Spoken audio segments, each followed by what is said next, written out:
Wolverine Revenge, issue number 1. That's right, folks. This is a pretty big deal of a book for Marvel. It sparks a lot of stuff. It sparks the new red band label that you can find on your comic books because it's graphic and it's dangerous and it's only for mature audiences. What does that mean? Blood. That's really it. That's literally all it means. For this book, at least. I haven't read any of the other red band books. I know Blood Hunt had a couple. But I think that would just be blood related too. So is it just an excuse to put more blood in a book? I don't know. This also is Greg Capullo's return to Marvel. Hey, that's pretty exciting. Greg Capullo has been doing a lot of big stuff at DC for a while, here and there doing some Spawn things, but now he is returning to do some Marvel stuff. And what better book to bring him onto than a Wolverine book? It makes a lot of sense. And don't do it in continuity. Let him play with a bunch of random stuff, because that is what we're doing here. This is set in some reality where Asteroid M burned up on re-entry and Magneto released an EMP, and that happened 10 days ago. So we're in some part of history. It's not in the main continuity now, so characters are going to act like they did during this period. Or maybe they're going to be different, because I wasn't reading X-Men at this time, nor have I gone back and read X-Men at this period in time. So there's characters that show up in this book where I go, oh, I guess we're doing this with them, which is fine. You know, I think this book is very interesting. I wonder if this is the exciting, Greg Capullo return we were all hoping for. I think it is, because his artwork is definitely the highlight of this book. And Jonathan Hickman is writing. And it's very interesting to see where Hickman is these days, because he's kind of in an era where he's I'm just going to have fun. I'll do an Alien versus Avengers book. And we're why? Just because it's awesome is why, but it's very strange that's what he's doing. So here's just a Wolverine book. It's a red band book. I read the red band edition. I don't know if I'll show you all the red band artwork, but just know this. If you do want to read the version that's explicit with the more graphic stuff, I would argue the biggest changes it makes is just there's more blood we could add, and maybe we just shade things to look more red. That's all I'm guessing, because I personally don't think this book is that violent or graphic, but whatever. So we open up in the Savage Land. There was a huge light that shined over it a couple days ago. We learned from a tribe that's walking around. They're trying to be careful. Some of them are killed by a giant dinosaur, and then the rest of the tribe is working with Wolverine, and he's you're lucky I was just in the neighborhood, because if you're fighting a big scary beast, I'll probably have a good lick at them. And they're this creature is scary. They're gonna hurt us and stuff. And Wolverine is I don't care. I've never really felt fear. All my enemies do. It looks great. Just the first couple of pages, we get everything you want from Capullo.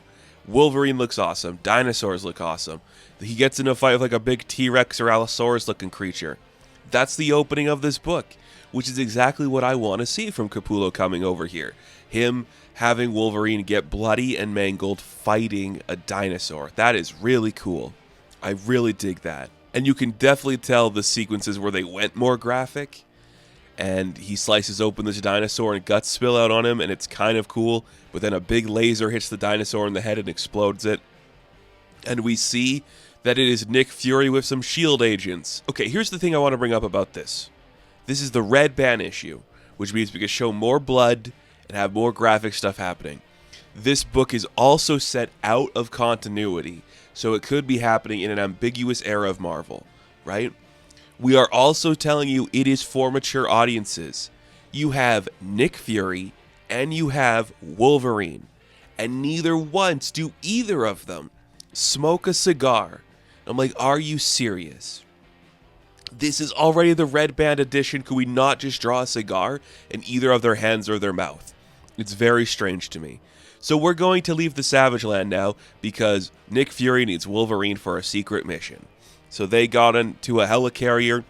They're there with Captain America and the Winter Soldier. And basically, Nick Fury has a plan. What he wants to do is figure out how they can reverse the things that happen after Asteroid M and Magneto did stuff. Pretty much all of the northern hemisphere, the top half of the Earth is destroyed. So we're not going to be able to do stuff on that capacity, but there is like a secret base we can go to that's, a little bit more northern in like special areas of the world. There's like a specific like cold fusion reactor that they can get to, and hopefully it can help them reset some power. It's in the Tunguska station. So there, it's somewhere that's not American, so they're going to be invading foreign territories. Currently, it is being controlled by Mastermind, a member of the Brotherhood of Evil Mutants. So it's going to be a stealth mission, in and out. We're going to have Captain America, the Winter Soldier, a couple of S.H.I.E.L.D. agents that you recognize, like Clay Quartermain, Dum Dum Dugan, and Maria Hill. And of course, Wolverine, because it is a Wolverine book. In case you forgot, this is a Wolverine book. Because a couple of pages are just S.H.I.E.L.D. and Captain America talking about stuff. So they gotta go. They're gonna land there soon. Team's gonna head out. And that's kind of exciting, I guess. Is it cool to see Capullo drawing Captain America? I guess so. I'm not sure I love the way Captain America looks in this book, which is kind of interesting to think about. Either way, it's fine. So they have 3 helicarriers left. Mastermind gets a hold of some of them, start blowing them up, and it's just casualties after casualties. A couple of the S.H.I.E.L.D. agents fly out with the heroes. They parachute down to where they need to go. They find like the, fusion reactor. They're like off in like the distant Arctic. I guess it's in Russia because a character's going to show up later. I guess that's why the Winter Soldier is here as well. I guess because he was like, a Winter Soldier. I mean, that's got to be why, right? So a couple of mindless S.H.I.E.L.D. agents are just walking through the snow trying to figure out where to go. Deadpool kills one of them. It's clearly obvious where they just put the blood in. And then we see Omega Red kills one of them, and it's clearly obvious where they just put the blood in. And then they get attacked by like Sabretooth and stuff, and they defeat our heroes until Wolverine is the last one standing, and we meet the Brotherhood of Evil Mutants, which is Deadpool, Omega Red, and Sabretooth, which definitely feel like they're in this book because Drake Capullo wanted to draw them. I don't know how involved he was with the story stuff, but if we're going to do it, if we're going to have Capullo come here and do a really graphic Wolverine book, give us the Wolverine hits we want to see. I don't need a bunch of bullshit on a helicarrier. Have me in the Arctic with Wolverine fighting Sabretooth.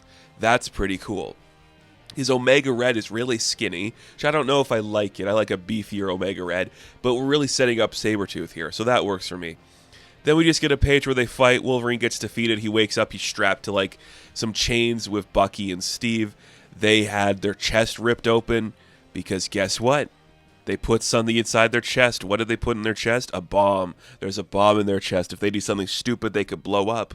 What a silly plan. And then we see who they're working with. Who are the Brotherhood of Evil Mutants working with? Well, Wolverine has figured it out because they're in like the motherland. They must be working with somebody who is familiar with that. I mean, Omega Red's already here. They're working with Petey. And who is Petey? It's Colossus. And I'm like, really? Colossus? Was he like a dick before? I haven't read all of X-Men, and I don't really read a lot of Colossus because I don't find the character that interesting. But I guess here we are. He's working with the Brotherhood of Evil Mutants. He's like, yeah, America screwed us over. I'm sticking to the motherland now. We're going to kill all of you assholes. You're all terrible people. Yeah, you did this. Prepare for a cold winter, you losers. The world's going to go nuclear. Bye. And I'm like, really? Colossus? Okay. I mean, that's an idea. Deadpool is here for some reason. And I don't get why Deadpool would be here. What does this mean to him at all? He's also Canadian like Wolverine, so why would any of this matter? Because they said stuff hit Quebec, which is in Canada. Why would Deadpool be on this side? Makes no sense to me. Unless Hickman and Capullo want to use Deadpool, because it'd be cool to see Capullo draw Deadpool, I guess is the reason. I don't know. I don't think I like it. They let the heroes go, just like, tell our story, tell them Colossus and the Brotherhood of Evil Mutants are here to do some stuff. So Cap and Bucky, they start to run away, getting out of the situation. Wolverine's like, I'm going to stay back and do a Wolverine comic right now. You guys don't have to be here anymore. I'll do it. So he stays, he looks up at the Brotherhood, he's like, you want me to come up there and explain this to you? You stupid assholes. So dumb. What is there to explain, says Colossus. We did not cause any of what has happened. We are just as much victims in circumstance as you. And Colossus, I guess, is like, well, I'm with my people now. all these classic Russian characters like Sabretooth and Wolverine. Okay, it's silly. But Deadpool gets bored. So he's like, well, I don't know. I guess if we're going to do this, I'll be the one to pull the trigger. So he pushes the buttons on his device. He blows up Winter Soldier and Captain America. And then Wolverine tries to like dig the bomb out of his chest. He's like, you assholes, I'm going to kill you all. You can't kill me with a bomb. But they detonate the bomb. Wolverine blows up. And the Brotherhood's like, well, that was cool. Deadpool even has a moment where he says, well, that's a lot of blood. I'm like, is it? I don't see a lot of blood. I just see digitally added blood later that you just put over top of a picture you drew. Very weird. I don't think it's that impressive, if I'm being honest. So the Brotherhood's like, well, we just did that. Now we're going to take the seed and we're going to like relight our half of the world. You're like, ooh, cool. Great. Just what I wanted in my Wolverine book. Russian and American politics. I mean, I guess he's got some villains over there, so it's not that scary. But you can't kill Wolverine by blowing him up. He starts to regenerate, and he's going to go get some revenge. And this is where I'm the most impressed of Capullo's arc, because this is why you get Capullo. Just the regenerative body of like a broken skeleton coming back to life looking like a menace. It looks awesome. And Wolverine is back. He's naked. His body is healing up. He's ready for revenge. It looks sick. And that's where the book ends. And I'm like, this has been a mixed bag. I like some of it. I like the stuff in the Savage Land. I think that's the coolest stuff of this book, if I'm being completely honest. I don't know why you made it like a period piece. I don't know why we introduced like a million S.H.I.E.L.D. agents that don't matter to the story. If we're here for a Wolverine book, don't give me like all this other stuff. I don't know. Some weird choices that definitely feels like we have a baseline of an idea. Let's just get it out there and see where we could go from here. But again, this is the first issue. We're just getting like our feet set in the ground, so hopefully we can pick it up from here and do something else. I'm not against it. Would it be cool if somebody was smoking a cigar? Yeah. Would it be cool if people were swearing more? Yeah, it would. But I guess the red band only means we're going to add some blood over an image we already drew, and that's pretty lame, and that kind of pisses me off. But Capullo's firing on all cylinders like usual. To me, it's Hickman that's the point where I'm like, you didn't really have a story here, did you? You just kind of said, well, I guess we're going to just go graphic as we can for this label we have, which isn't that graphic. I don't know. It's very interesting, not in the best ways. It's fine. I think you should read it. Like, it's Capullo doing Wolverine. That's enough to sell you on it, you know? So, Wolverine Revenge, issue number 1. I am going to give a 7 out of 10. Now, thank you all for watching this review. Be sure to like and subscribe to the channel. As always, you can check me out on Instagram, TikTok, and Twitter. And of course, I will catch you in the next one. Have fun. Stay safe. Good luck.